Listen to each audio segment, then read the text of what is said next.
ఈటెల రాజేందర్ పంతం నెగ్గించుకున్నారు. ఆయన బీజేపీలో మల్కాజ్గిరి ఎంపీ టికెట్ దక్కించుకున్నారు. ఆయన ముందు ఎన్నో సవాళ్లు ఉన్నాయి. వాటిని అధిగమించే క్రమంలో ఆయనకు అవకాశాలు కూడా ఉన్నాయి. ఈ విశ్లేషణ ఏదో గాలిమాట కాదు. చరిత్ర చెబుతున్న వాస్తవం ఇదే. లోక్సభ ఎన్నికలకు బీజేపీ ప్రకటించిన తొలి జాబితాలో తెలంగాణ రాష్ట్రం నుంచి 9 మందికి చోటు దక్కింది. మొత్తం 17 లోక్సభ నియోజకవర్గాల్లో మిగిలిన 8 స్థానాలకు అభ్యర్థులను ప్రకటించాల్సి ఉంది. బీజేపీ విడుదల చేసిన తొలి జాబితాలో అత్యంత ప్రాధాన్యత కలిగిన మల్కాజ్గిరి సీటును మాజీ మంత్రి ఈటెల రాజేందర్ దక్కించుకున్నారు. ఈ స్థానం కోసం ఆ పార్టీకి చెందిన పలువురు నేతలు పోటీపడ్డారు. అయితే వారందరినీ వెనక్కి నెట్టి ఈటెల రాజేందర్ ఆ సీటును దక్కించుకున్నారు. చివరకు రక్షణ మంత్రి రాజ్నాథ్ సింగ్ మద్దతు పొందిన మురళీధర్ రావును కూడా పక్కకు పెట్టి మరీ ఈటెలకు టికెట్ ఇచ్చారు. అంటే ఆయనకు ఎలివేషన్ ఇవ్వాలని మోదీ స్వయంగా నిర్ణయించినట్లయింది. నవంబర్ నెలాఖరులో జరిగిన అసెంబ్లీ ఎన్నికల్లో హుజురాబాద్ నుంచి పోటీ చేసిన ఈటెల రాజేందర్ బీఆర్ఎస్ అభ్యర్థి కౌశిక్ రెడ్డి చేతిలో ఓటమి పాలయ్యారు.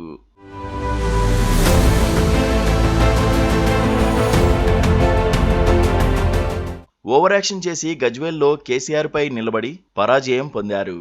మొత్తానికి 2 నియోజకవర్గాల్లోనూ ఓడిపోయి బీజేపీ పరువు తీశారు. అయినా సరే ఢిల్లీ పెద్దలు మాత్రం ఈటెల రాజేందర్ పై పూర్తి నమ్మకం ఉంచారు. రాజకీయాల్లో ఆయన ఇంకా సూపర్ స్టార్ గానే ఉన్నారని, ఆయన వల్ల పార్టీకి మంచే జరుగుతుందని బీజేపీ అగ్రనేతలు మోదీ, అమిత్ షా నిర్ణయించారు. ఈటెల ముందు చాలా సవాళ్లే ఉన్నాయి. అయినా సమీకరణాలు ఆయనకు అనుకూలంగా ఉన్నాయి. అవకాశం వస్తే ఆయన అందలం ఎక్కే వీలు కూడా ఉంది. లోక్సభ ఎన్నికల తర్వాత మారే సమీకరణాలు ఆయనకు అనుకూలంగా మారచ్చు. ఈటెలకు మల్కాజ్గిరిలో టఫ్ ఫైట్ ఖాయమని విశ్లేషణలు వినిపిస్తున్నాయి. వర్కింగ్ క్లాస్ ఓటర్లు ఎక్కువగా ఉన్న ఆ నియోజకవర్గంలో ఓట్లు చేల్చగలిగిన వాళ్లే గెలుస్తారు. కాంగ్రెస్, బీజేపీ, బీఆర్ఎస్ మధ్య గట్టి ముక్కోనపు పోటీ ఉండే నియోజకవర్గాల్లో మల్కాజ్గిరి ఒకటని భావించాలి. అయితే పార్టీని వదిలి వెళ్లే వారి కారణంగా బీఆర్ఎస్ బాగా వీక్ అయిపోయిందని చెబుతున్నారు. దాంతో ఇప్పుడు కాంగ్రెస్, బీజేపీ మధ్య ముఖాముఖీ పోరు ఉంటుందని కూడా వినిపిస్తోంది. అయినా సరే ఈటెల గెలుపు సునాయాసమేనని బీజేపీ నమ్ముతోంది. ఆయన రేవంత్ రెడ్డి తరహాలో రైజ్ అవుతారని కూడా చెప్పుకుంటున్నారు. 2018 అసెంబ్లీ ఎన్నికల్లో కొడంగల్ నుంచి ఓడిపోయిన రేవంత్ రెడ్డి తర్వాత లోక్సభ ఎన్నికల్లో మల్కాజ్గిరి నుంచి గెలిచి సెకండ్ ఇన్నింగ్స్ ప్రారంభించారు. తొలుత పీసీసీ అధ్యక్షుడై తర్వాత సీఎం పదవిని చేపట్టారు.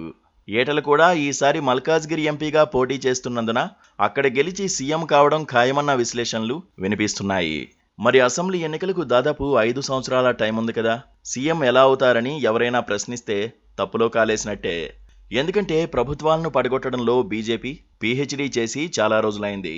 ఇటీవలే హిమాచల్ ప్రదేశ్, ఉత్తరప్రదేశ్లో కూడా కాంగ్రెస్ వారిచే క్రాస్ ఓటింగ్ చేయించింది.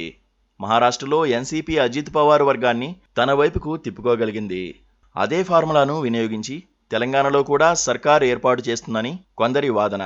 రాజకీయాల్లో చరిత్ర సృష్టించడానికి కొందరు నాయకులుంటారు. వాళ్లు పడిలేచే కడలి తరంగాల్లా మెరుస్తుంటారు. ఎన్ని వైపుల నుంచి ఇబ్బందులు ఎదురైనా సరే మళ్లీ పుంజుకుంటారు. రేవంత్ రెడ్డి అలానే తెలంగాణ సీఎం అయ్యారు. ఈటెలకు కూడా రేవంత్ తరహాలో అదృష్టం ఉందని, ఆయన సమర్థ నాయకుడని అభిమానులు అంటున్నారు. చూడాలి మరి ఏం జరుగుతుందో.